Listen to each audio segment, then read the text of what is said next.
Let's go. Let's go. Let's go. People, you don't even understand what's going on here today, but the next 15 minutes will be the best 15 minutes of my day. I don't know about the rest of you, but hey, I'm GDOVE and you're kicking it with GDOVE. I got the coffee mug to prove it. See, kicking it with GDOVE. I'm not a coffee drinker. This is water.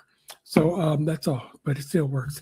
Today, I like to bring you guys different people that are doing things across the Bay Area, across the country, across the world that can benefit you, people you know, people you don't know, and just something you need to know, okay? Today, I've got a great guest for you. Her name is DEB Barsotti, and she's a program director for an organization called Music One. There's Deb right there. Their commitment to children and youth is through the intersection of therapeutic music techniques that transform education through rigorous, innovative educational program design and emergent understanding in society is a belief that music intervention activities move the dial significantly, as seen through 50 years of research results from prestigious institutions across the country. As you might guess, since you know me a little bit, you never heard me talking like this. So I've got somebody who can explain to you exactly what Music One is all about. And her name, like I said before, is DEB Barsotti. Hey, Deb, how are you? Good. How are you? I'm fantastic, and I'm trying to get better. Help me, please. Will you help me? Want me to work a little magic on you? Yes, I always tell people I'm fantastic, but I'm trying to get better. So help me get better. So you're doing great things. First of all, your last name, is it Barsotti, or how you say it exactly? You got it. Barsotti, potato. I'm going to go with Deb. I got Deb. I can figure that one out. How about that? Deb, you are doing some great things. I met you a few weeks ago through our mutual friend, Stefano Casalato. And he told me, GDOVE, there's somebody you got to meet. And whenever Stefano tells you that, you better meet him. So, that's right. Hello, I met you at the event and you told me a little bit about what you're doing. I said, come on, we're kicking it. Let's tell some folks about what you're doing. So, Music One, tell us all about it. So, Music One is an organization that works with schools, and we integrate therapeutic music intervention into the regular school classroom in public schools. We work with schools. Sometimes we will do workshops in schools, and we'll have things that we do with professional development where we teach teachers and administrators how to use music therapy in a way that schools can accept it. This is part of the trick. After I got my music therapy degree, is I did a lot of studying and research working with the schools to see what was okay to do in a school and what you have to have permissions, and there's a little bit of red tape around things that are therapeutic sometimes go too deep into therapy. So there's a fence that we walk that has to do with when we do music, there are things that are therapeutic about music making and interactions. And there are certain ways that we can do music that make the music extra therapeutic. And so what we do is we stay away from stuff that people might say, ooh, I don't want to do therapy. But, that's a deeper process. But when we're working with, for instance, building the bridge of the brain by using instruments, we can teach a classroom teacher how to integrate therapeutic music intervention into their classroom teaching, and the kids will learn their academics better. So it's quite astonishing. In Singapore, our researchers did a project with a few schools in Singapore, and the Singapore government paid for that research. And then after the research found that kids were performing significantly above their grade level after doing our intervention 4 days a week, they decided to put it into 40 schools right away. Fantastic. Okay, let me hold you right there, okay, because you said a whole lot, obviously, okay? So I know that you're working with kids from kindergarten through the 5th grade in the Bay Area. Is that right? When we work with an elementary school, yes. Okay. And we actually work TK through 12 and beyond into college with Music One, but the program looks different depending on the age group. So we're in the process of starting a new teaching lab school in the Bay Area, where we'll take a music position. Instead of teaching a traditional music class for a half an hour once a week to all of the kids in the school, we would go into each of the regular general education classrooms, like a first grade teacher, a kindergarten teacher. We will work with the teacher so that the kids are actually getting the stuff 5 days a week, 4 days a week. So what they're doing is they're doing 5 instruments, and we're teaching the teachers how to feel comfortable with music, how to use it with their education process. And we integrate it into their learning with all kinds of special games and materials that kids don't break. And it's a very fun and exciting program. The kids love it. They're happy. The teachers are happier because behaviors disappear. And our goal is that children will be literate by 3rd grade, which is a really important thing because they take these tests in school called the SBAC tests, and they measure, can a child do math? Can they read? And so we want them to be capable by the time they start to take that test. Okay, let me ask you what might be considered a dumb question here, but I need to know. Now, when you're teaching them music, you actually teach them musical instruments? Is that what we're doing?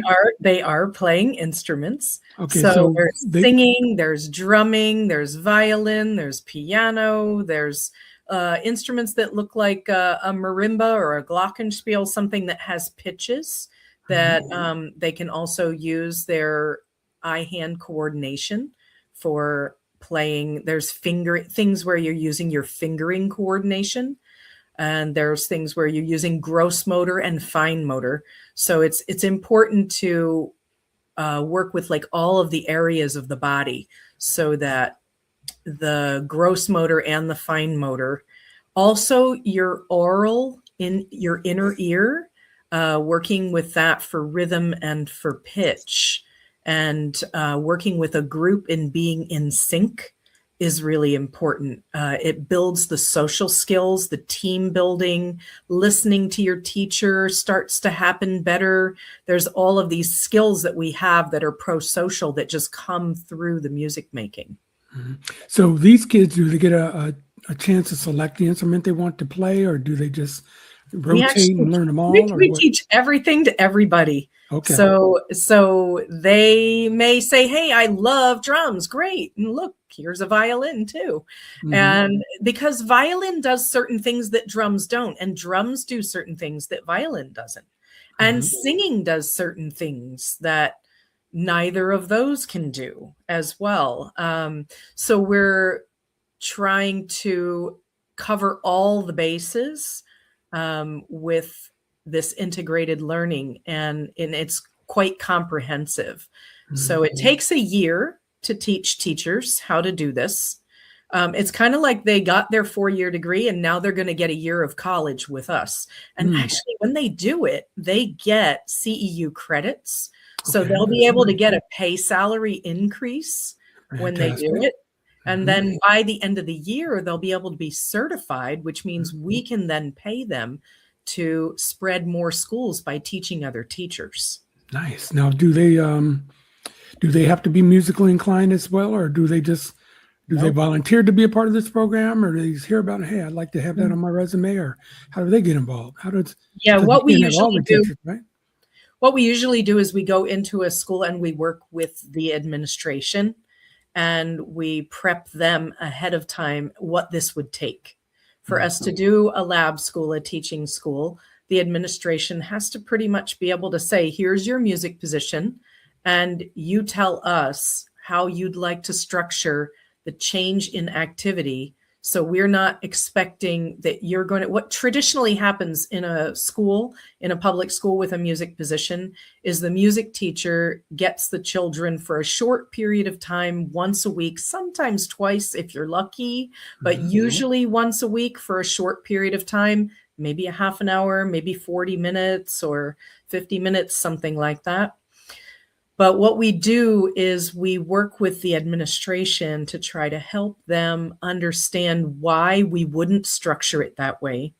And what the gain is every teacher in their school could do what I do. And it's not that hard to learn those musical skills. If we could teach it to a kid in kindergarten, then the teacher should be able to learn it too. Mm-hmm. Now, young kids obviously wouldn't know, but as the kids get older, and you're telling me this is a therapeutic class, are they taught that this is some kind of a therapeutic class, or are they just being taught music and don't realize what it's doing to their brain and their psyche and their just general interaction with other people? Yeah, we do address things that a lot of music programs wouldn't address.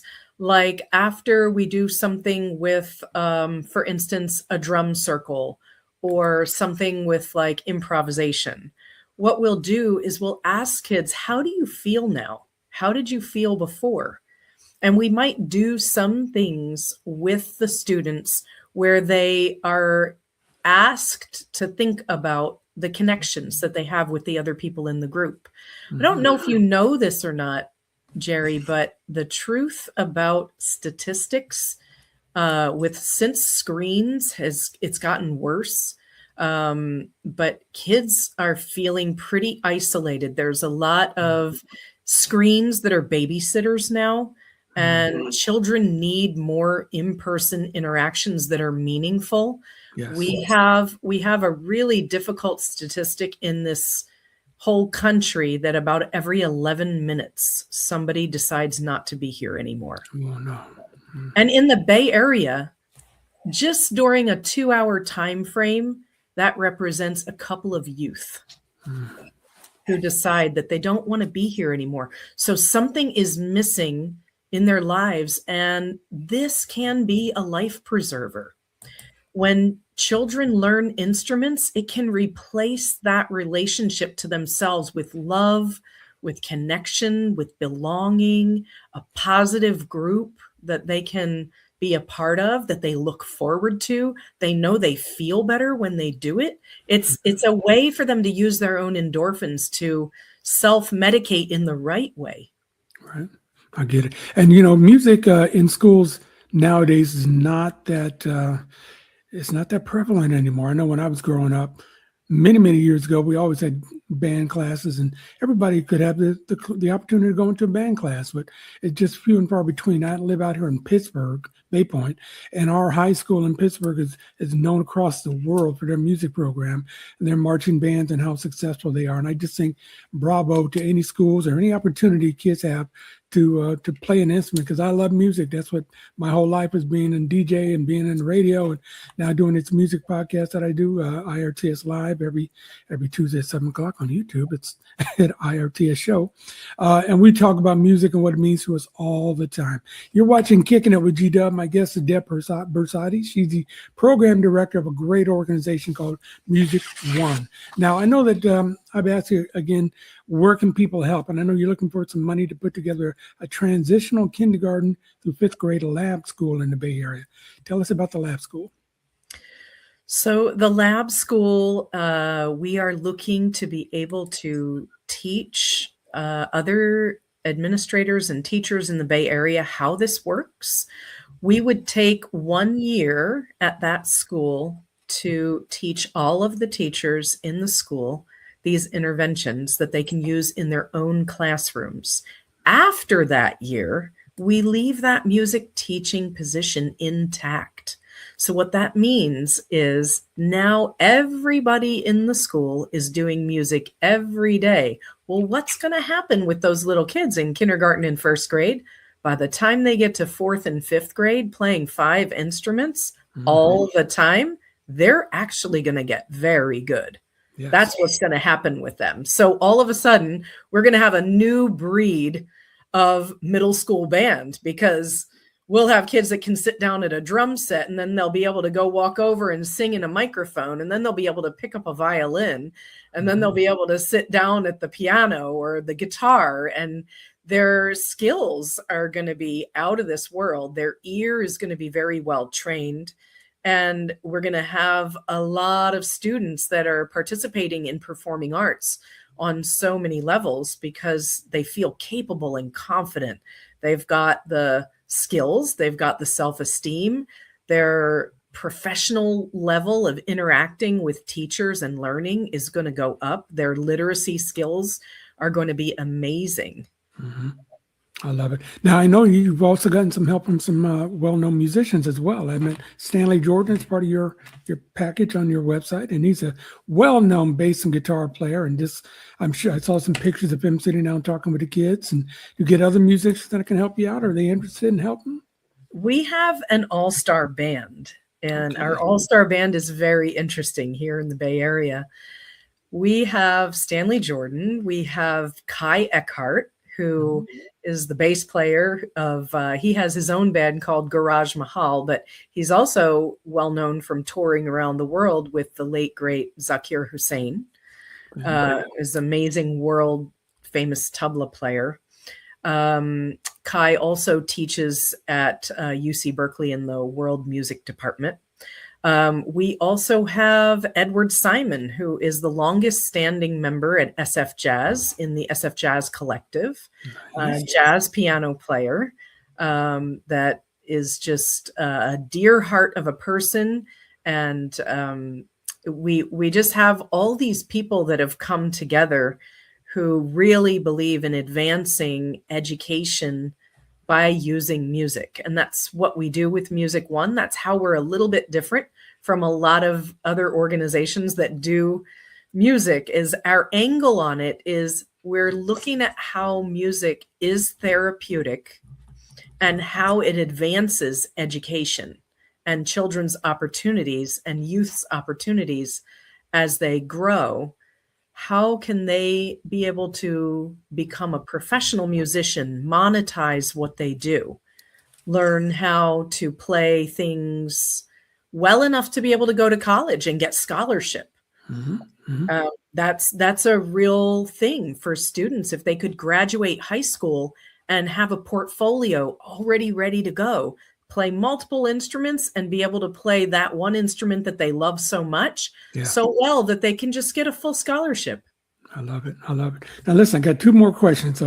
One, if I'm out there and I'm a parent and I have a kid that I would love to get into this program, how do I find out if his school or what school I can send him to or that kind of thing? And if I'm a teacher or an administrator, how can I get my school involved with what your program is doing as well?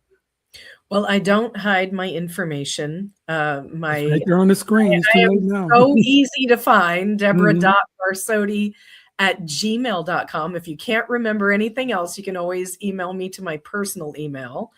I have my phone number is on the website. We have a form on the website. When you go there, there's a landing page that you can click on that form and tell us who you are, why you're interested, what you need. And it sends a message to my email inboxes letting me know that somebody out there is trying to set something up or has a child that needs services, or maybe they happen to know an angel investor that can help us with fundraising, because this is expensive to start that lab school. But once we duplicate, it's not that expensive. And it's my true belief that we either pay now or we pay later. Yes. We either educate children in a way that they're literate by third grade, or if they're not, then the myriad of problems that the child and the family have to deal with for the rest of their lives. It can go into behavior, it can go into loneliness and isolation, and it doesn't have to. You know, music can be everybody's life preserver. If we set it up so that everybody has access, then really no child gets left behind.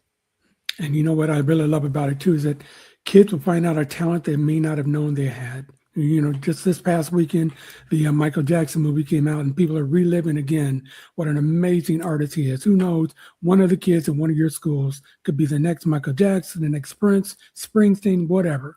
And we may be saluting them and saying they started with Music One. That's right. That's love it. Thank you, Jerry. Last thoughts for you, Deb? Tell us one more time about the website and how they can find you one more time. Music1.org. Music One is all one word, MUSICONE.org. And my email is d.barsotti, BARSOTTI, @music1.org. Or if you can't remember that, just Deborah, DEBORAH with a dot, and Barsotti @gmail.com. And my phone number is also listed there on the website. Please go there, fill out the form, tell us what you're needing, or if you have somebody that can help us, we would love to get connected. And if you don't remember any of that, just reach out to me and I'll connect you with her. There you go. So thanks for watching another episode of Kicking It with GDOVE. We will see you next time when we bring some more great people like Deb talking about some great things. Have a good day, people. Thank you.